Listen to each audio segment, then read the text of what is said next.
Everyone, welcome to Fat to Thin Senior RNY. I'm Raven. I'm 76 years old, and I had gastric bypass surgery December 16, 2019. Medicaid approved the surgery. Last week, I talked about how hard it is to take a compliment and how it feels when you realize you've been conned by your dog or your cat or your very small kid or whatever. In this vlog, I'll be comparing before and after having the RNY surgery. My thoughts question is RNY a new fad diet kind of sort of thing? Would I still have the RNY if I knew before surgery what I know now? If you're curious, please join me on this journey and continue to watch, and please comment.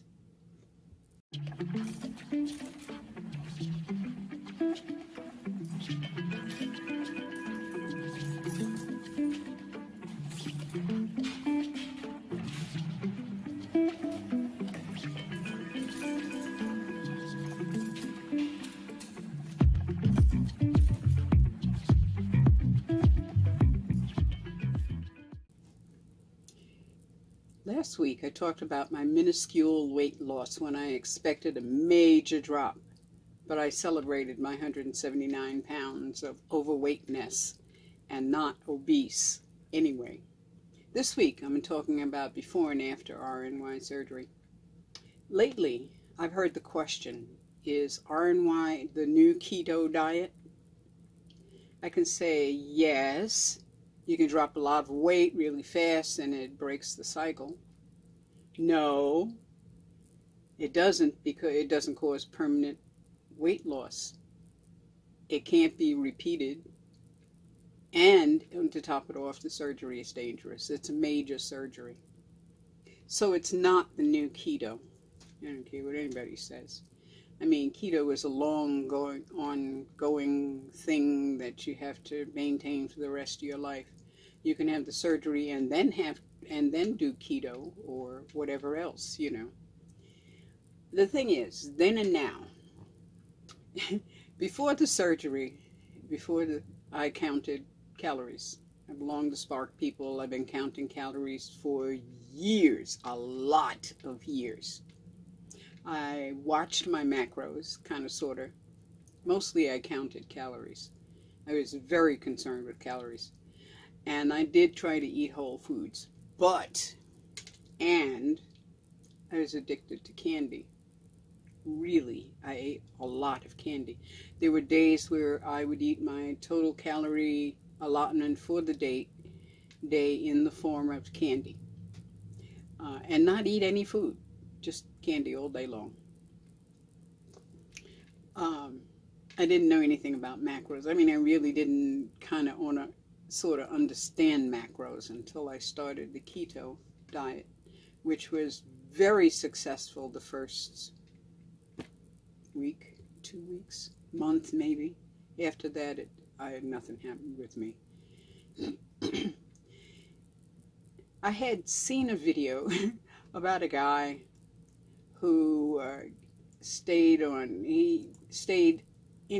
under his calorie guidelines for an entire month, and but he ate candy. He ate a lot of sugar stuff, okay? It wasn't just candy, but it was a lot of sugar stuff. So he stayed in his guidelines, he did his exercises, all that kind of stuff. He gained 8 pounds. I've been trying to find that video again. I haven't found it, but I found a bunch of other ones which were equally as interesting, and I've placed them in the description below, okay? So check them out. So now I eat fruit instead of candy, but I've discovered a danger, and that is dried fruit and fruit smoothies. I mean, I used to drink a lot of fruit smoothie. Every single day I had a smoothie. You know, it was with protein, but it was a smoothie, you know. It had a lot of fruit and stuff in it, you know. And when I look back on it, I realized, yeah, I thought I was doing the right thing, but a fruit smoothie isn't the greatest thing out there because you have to grind up the fruit. Now, fortunately, with a smoothie, you get all of the fiber and stuff that you don't get if you juice. But the thing is that you put a lot of fruit in there, more than you would normally eat if you had the fruit in front of you. For instance, if you drink a glass of orange juice, now that's a lot of calories. And each ounce of that glass of orange juice is equivalent to about 1 orange. So you wouldn't sit down and eat a half a dozen oranges, but you'd sit down and drink 6 ounces of orange juice. It's better to eat the oranges because you get all of the fiber and everything else that goes with it, you know, everything. Before the operation, I was sick. I felt sick. I hurt everywhere. I mean, it was just one day, you know, like, why get up? You know, I realized that the disease I had because of this operation, I've realized the disease I had was the food I ate. You know, there's that old adage, Hippocrates or somebody said, you know, let your food be your medicine and your medicine be your food. Yeah, it's true. It's the crap I've been throwing in my face, you know, that even though I stayed under the calorie guidelines, you know, that my body couldn't process something or process something too much or whatever it is, but it wasn't right, you know. I need the whole food. And I used to think like that about medicines and things like that. I didn't want to take aspirin because I ended up with ulcers, you know, years and years and years ago. I was like 18 with ulcers, you know, from taking aspirin because I had migraines because I was eating the wrong food, you know. Things you learn when you get older, you know. At any rate, my body was hurting. It was sick. It was in bad shape. And now, most days I feel pretty good, except for this last week or so. I'll have to tell you about that a little bit later on. The days that I didn't feel good were days that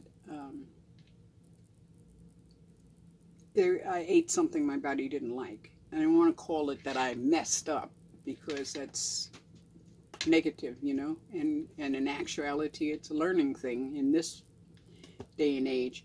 I can't say that, you know, before I had the operation that it was a learning medium, but it is now, you know. And you know, too, I found too that is very, very important not to eat something that doesn't taste good. I mean, if you bought a bunch of cookies and they really weren't that great, but they were cookies, and you ate the whole pack anyway, why? They didn't taste good. Throw them out. Go out and buy a pack that you like. You know, maybe it's because of the operation that I'm beginning to think like that. I made soup twice in the past week and a half, 2 weeks, and in both instances I threw them out. Now, my average was I'd make one really bad soup once a year, but 2 in a row was never happened before, and they were terrible. I mean, they were edible if I was starving, if I was really, really, really hungry, which apparently I'm not, I would have eaten that soup, but out they went. And I've gotten to be like that with just about everything. If it doesn't taste good to me the first bite or two, out it goes. I can't see any reason to put it in my body at all if I don't like it. You know, I mean, it doesn't make any sense. And it's surprising the things that are now don't taste good to me that I used to love before.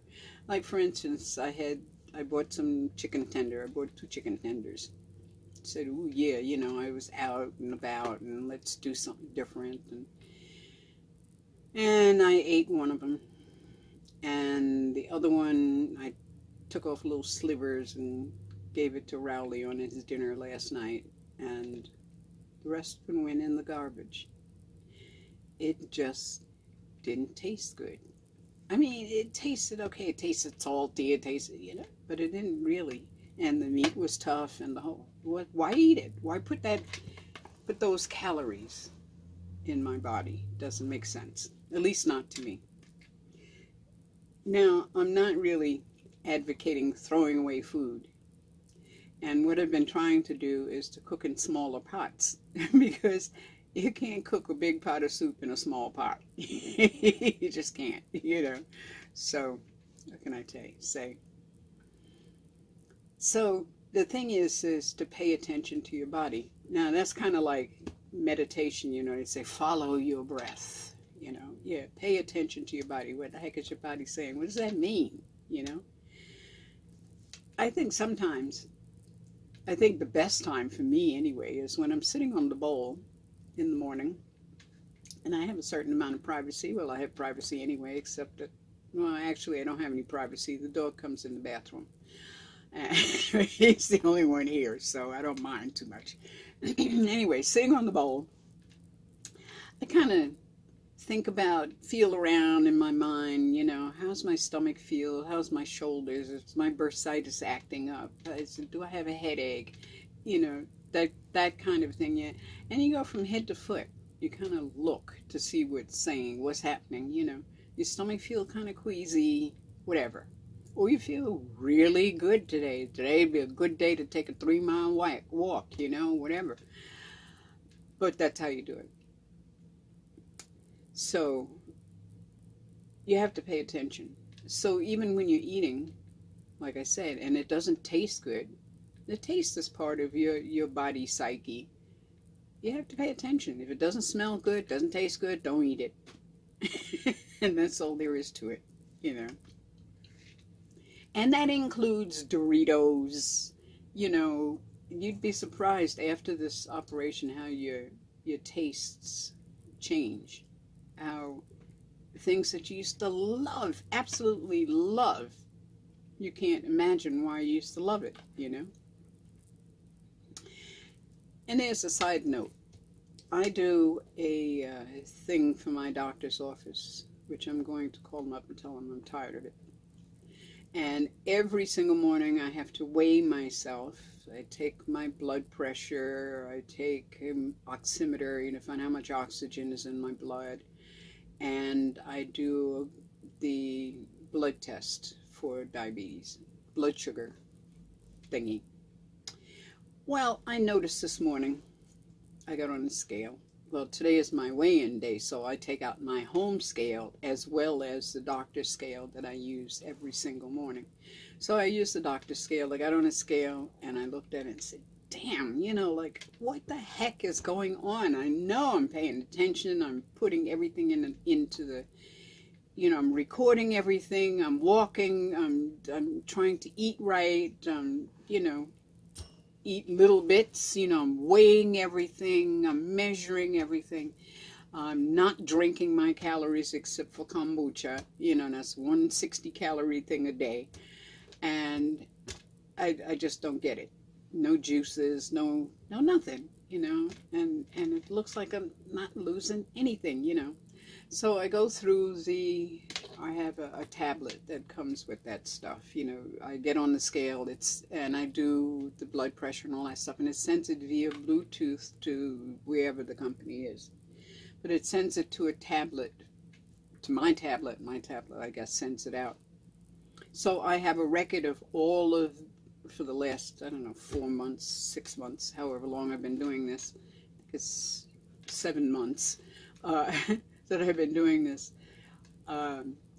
I can look back and see what my weight and everything, all of the measurements are every single day that I've taken it, which is almost every day. And I see the fluctuation going up and down, half an ounce here, half pound here, a pound there, goes back up 2 pounds, that thing every day, And I was seriously annoyed this morning. Then I got on my scale and I wrote it down, And then I went into Spark People to plug in my weekly weight and to and I opened up my what is this, open office, so that I could write it on this paper that I'm reading, so that I could put it in the show more results in the bottom of the YouTube page, right? So I open up Spark People, and I go in, and lo and behold, from last week to this week, I lost 1.5 pounds. Well, that's amazing. Somehow or other, I didn't get that I lost 1.5 pounds. Looking at the chart that that I record every day, it just didn't. It didn't stand out. It didn't show me, you know. And I said, you know, this causes me a lot of anxiety. Every single day I get on the scale and say, yeah, go down, come on, you know, you know how you do when you get on a scale. You know, you talk to the thing and you want to beat it up and kick it across the room and stuff like that, you know. And you're not happy. Well, the once a week thing is working fine for me. I don't need this every day. I don't need that kind of aggravation. And the whole process actually to me is aggravating. I don't know why I should be happy to see my daily results of blood sugar and all of the rest of it, but stays about the same, you know, except the weight, which keeps going up and down, and I don't need to keep seeing that. It causes too much anxiety. I didn't realize how much that I had lost anything. I was just so annoyed. 1.5 pounds. So, you know, to prove this to yourself, I mean, you only have one scale. You only need one scale, but for yourself, log in, you know, weigh yourself every day at the same time, every morning wearing the same clothes or none, and just kind of write it down. Then in the next list, once a week, the beginning of the week and let's say the end of this week trial period, log your weight and see what the difference is and see how you feel about getting on that scale every day and seeing the weight go up and down and sideways and driving you absolutely crazy, you know. And then I realized also that, first of all, I got to get rid of that scale, the doctor's scale, and just weigh once a week. But the other thing is, in order to achieve success on this, with any kind of bariatric surgery, you got to change your diet. You have to change your mind, and you have to change your muscle memory. I realized, because I kind of sort of play guitar, that my fingers remember a lot of stuff that my mind does not. You know, I can play all kinds of stuff that I had no idea what the heck it is, you know, what chords are what, you know. Well, I'm slowly refreshing, but I got to that point. But my fingers remembered how to play it all the way through the song, okay? Now, I posit that after a while, so many times, you put your hand up to your face, and I think that your muscle memory remembers how many times you need to do this before you feel satisfied. Muscle memory works at a whole lot of other things, and I bet you it works with this too. So I think that the tiny little bariatric silverware helps in that regard, because you can't shovel in but so much. You know, the little plates also help, you know, because it looks, because your eyes are seeing the whole deal, looks like you got a lot of food. But the muscle memory is also there. You might try, and I figured I'd give it a try one of these days, is that every other spoonful that I lift up, I don't have anything on it. And just stick it in my mouth and see how I feel after I've eaten, let's say 2 or 3 ounces of whatever it is, you know, if I'm sitting around looking for something or what, because I think it's all tied together. I really honestly do. Anyway, so so as I said, your eyes have it. Now, excuse me. Moving on to self-sabotaging checkup. I was saying that the danger for me is dried fruit and fruit smoothies. Well, I haven't been making fruit smoothies, although I have got a recipe for a piña colada smoothie that has just been on my mind for about 3 weeks, and one of these days I'm going to make it. But anyhow, dried fruit. For a while there, I was eating, well, I still am. I took 1 prune, 1 date, and 1, you think I remember that, right? Fig, because I eat them every day. I've done it every day for a month at night. So, and I figured that those 3 pieces of fruit would get rid of my nighttime scan the refrigerator thing, or nighttime binge, or my nighttime crazies for something to eat sweet and that kind of stuff, and it worked really well. This last time I went shopping, I also bought a package of dried pineapple, and it said sweetened. Now, I looked at it and said, you know, it's okay. It'll be okay. No. I found myself waking up in the middle of the night, not even really waking up, shoving a piece of pineapple in my mouth because the bag was on my end table. I realized when I woke up the next morning that I had eaten half a bag. I threw it out. You know, I can't have that kind of fruit in the house. The sugar was just too much. And then for the next 2 days, I had this taste, this nasty sugar taste in my mouth.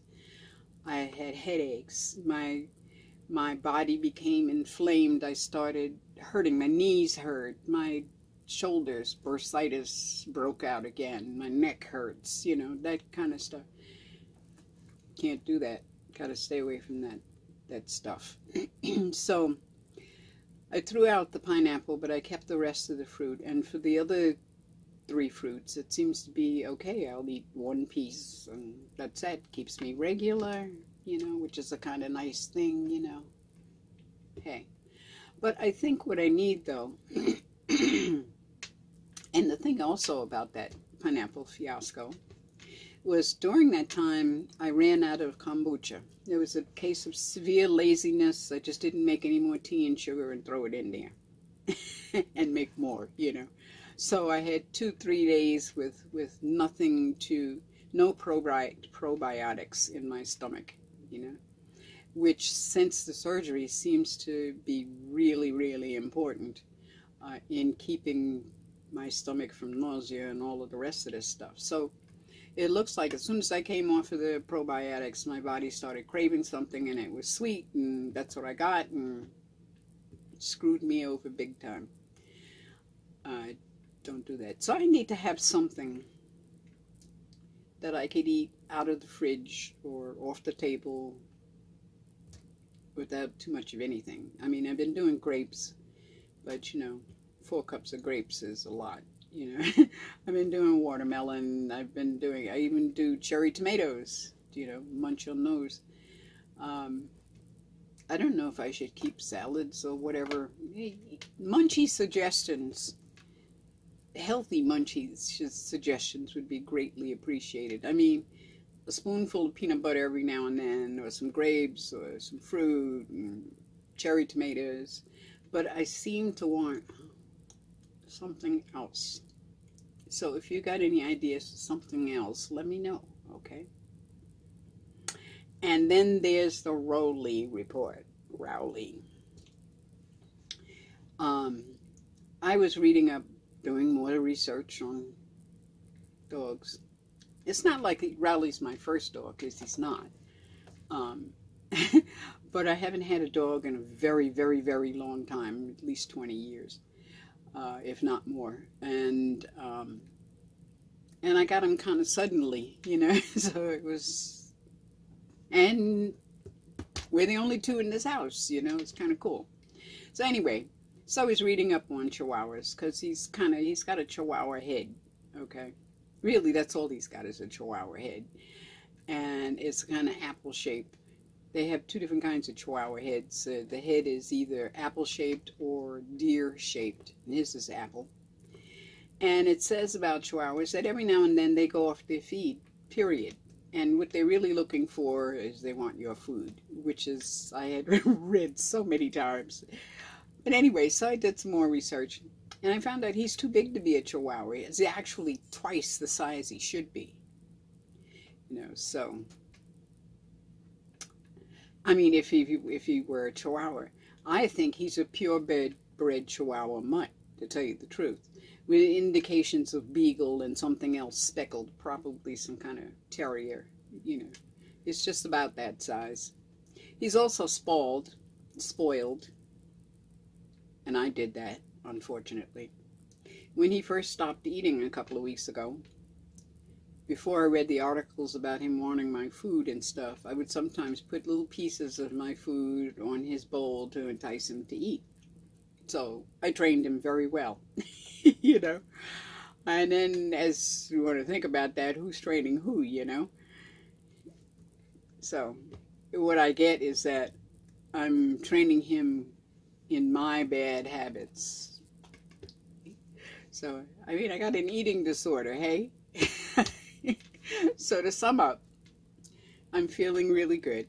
There are no regrets about this surgery.